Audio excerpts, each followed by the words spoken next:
భారత్ లో రష్యా అధ్యక్షుడు పుతిన్ పర్యటన కొనసాగుతోంది. కాసేపట్లో రాష్ట్రపతి భవన్ కు పుతిన్ చేరుకుంటారు. త్రివిధ దళాల గౌరవ వందనాన్ని స్వీకరిస్తారు. ఆ తర్వాత రాజ్ఘాట్ కు చేరుకుని మహాత్మా గాంధీకి నివాళులర్పిస్తారు. ఆ తర్వాత హైదరాబాద్ హౌస్ లో మొదలయ్యే ఇండియా రష్యా 23వ వార్షిక శిఖరాగ్ర సమావేశంలో పుతిన్, మోదీ పాల్గొననున్నారు.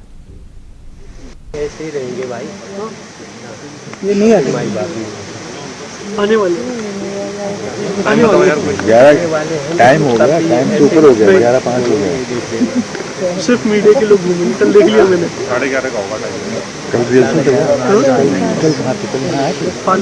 अच्छा हाँ,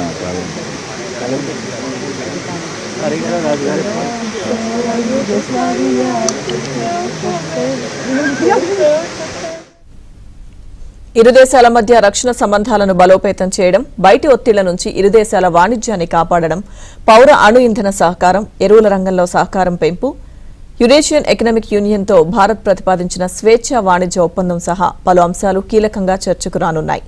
రష్యా నుంచి భారత్ పెద్ద ఎత్తున ముడి చమురును కొనుగోలు చేస్తున్న నేపథ్యంలో భారీగా పెరిగిపోతున్న వాణిజ్య లోటు గురించి భారత్ ఈ భేటీలో ప్రధానంగా ప్రస్తావించే అవకాశం ఉంది.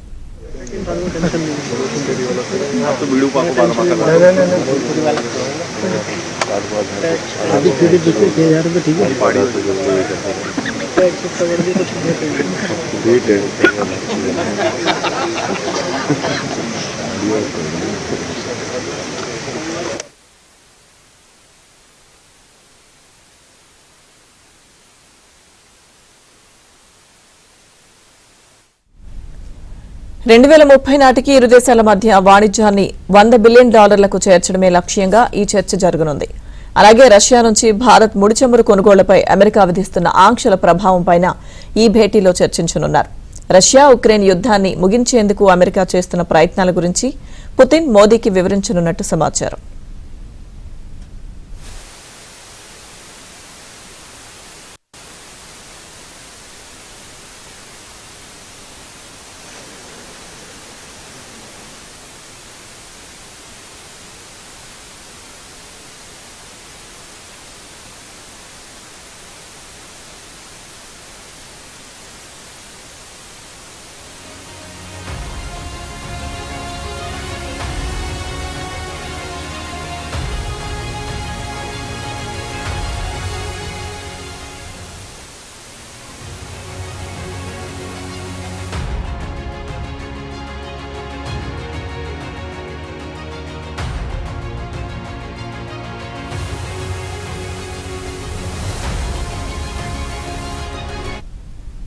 అమెరికా ఆంక్షలు, యూరోపియన్ యూనియన్ కఠిన చర్యల వల్ల అంతర్జాతీయంగా పరిస్థితులు ప్రతికూలంగా ఉన్నా భారత్, రష్యా మధ్య ఇంధన సంబంధాలు చెక్కు చెదరలేదని రష్యా అధ్యక్షుడు పుతిన్ తెలిపారు.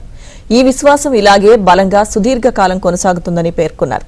రష్యా నుంచి భారత్ చమురు కొనుగోళ్లను ప్రభావితం చేయాలని కొందరు చేస్తున్న ప్రయత్నాలు పూర్తిగా రాజకీయ దురుద్దేశాలతో కూడుకున్నవని, వాస్తవ పరిస్థితులకు విరుద్ధంగా ఉన్నాయని విమర్శించారు. చాలా కాలం క్రితమే రష్యా చమురు కంపెనీ రోస్నెఫ్ట్ భారత్లోని నయారా ఎనర్జీలో వాటాలు కొనుగోలు చేసిందని, ఆ పెట్టుబడి రెండు దేశాల మధ్య విశ్వాసానికి ప్రతీకగా నిలుస్తోందని పేర్కొన్నారు.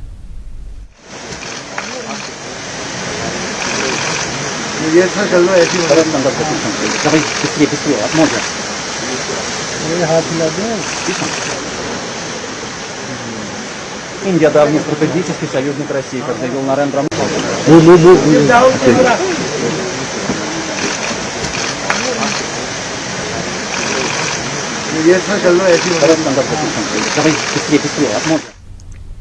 రష్యా అధ్యక్షుడు పుతిన్ కాసేపట్లో రాష్ట్రపతి భవన్ కు రానున్నారు. పూర్తి సమాచారం మండలి బ్యూరో చీఫ్ కృష్ణ అందిస్తారు.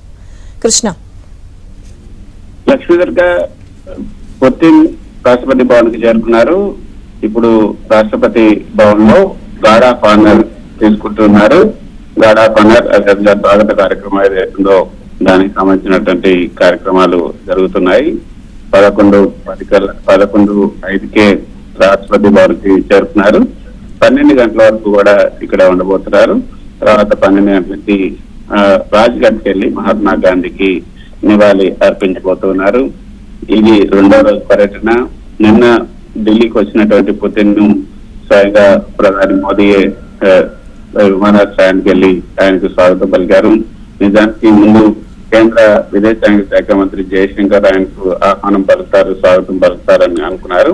కానీ చివరి నిమిషంలో ప్రధాని మోదీనే స్వయంగా ఆయన నా ఫ్రెండ్ కాబట్టి నేనే స్వయంగా విమానాశ్రయానికి వెళ్ళి ఆయనకు స్వాగతం పలుకుతా అంటూ ఆయన చివరి నిమిషంలో ప్రధాని వెళ్ళడం జరిగింది.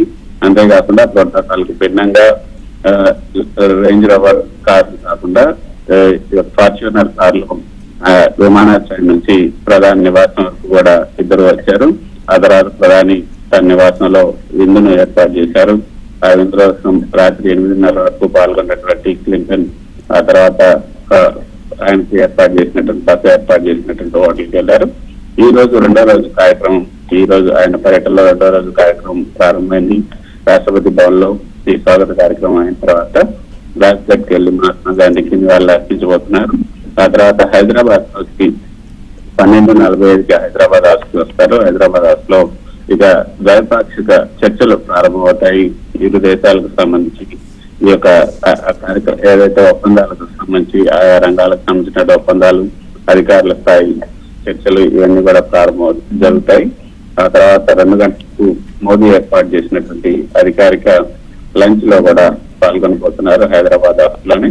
తర్వాత 3 గంటల నుంచి 5 గంటల వరకు భారత్ రష్యా ప్రతినిధుల విస్తృత స్థాయి సమావేశాలు హైదరాబాద్ హౌస్ లోనే జరుగుతాయి. ఆ తర్వాత సాయంత్రం మీడియా బ్రీఫింగ్ కూడా ఉండే అవకాశం ఉంటుంది. తర్వాత రాత్రి 8 గంటలకు మాస్కో రాష్ట్రపతి ద్రౌపది ముర్ము ఏర్పాటు చేసినటువంటి ఇందులో పాల్గొనబోతున్నారు.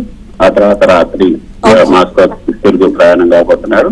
మోదీ, పుతిన్ అదేవిధంగా ఈ యొక్క భారత్ రష్యా ఒప్పందాల్లో అనేక ముఖ్యమైనటువంటి ఒప్పందాలు జరగబోతున్నాయి. రక్షణ రంగం, అదేవిధంగా ఎనర్జీ, వాణిజ్య, ఆర్థిక రంగం, అదేవిధంగా అంతరిక్షం టెక్నాలజీ, అంతర్జాతీయ రంగాల్లో కూడా కొంత వ్యూహాత్మకమైనటువంటి అంశాలపైన కూడా కీలకమైన